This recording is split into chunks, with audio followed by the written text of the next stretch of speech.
आई मेरी शादी में भी बेवकूफ थे, इतना पैसा चार तक, और यहाँ तक हेयर पिन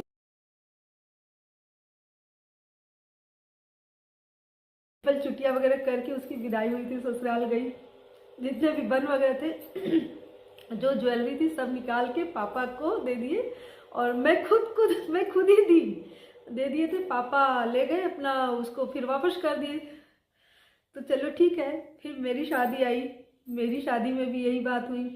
वो बन निकाल के और सारे जो भी जूड़े वगैरह, मतलब जूड़े में जो जो लगाई थी और ज्वेलरी और ये सारे पिन वगैरह जितने भी उसने यूज किए थे वो सारे निकाल के, और सब दीदी, उस टाइम तो मेरी विदाई हो गई, दीदी फिर पापा को दे दी, और पापा ले जाके फिर उसे रिटर्न किए।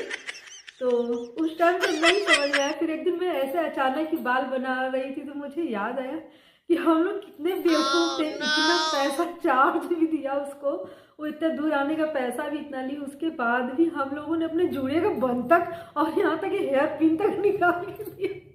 और मुझे ये बात सोच के इतनी हंसी आ रही थी कि क्या हाल है हम लोगों का, हम लोग कितने बेवकूफ थे उस टाइम।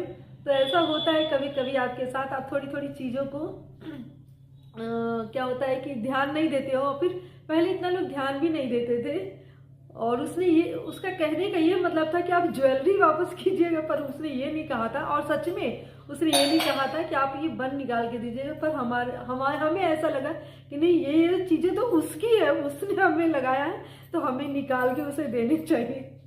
चलो क्या कर सकते हैं। तो कभी कभी चीज़ें कहते हैं, आप फ्लैश बैक में जाओ तो कुछ चीज़ें ऐसी होती है जो आपको हंसने पे मजबूर कर देता है।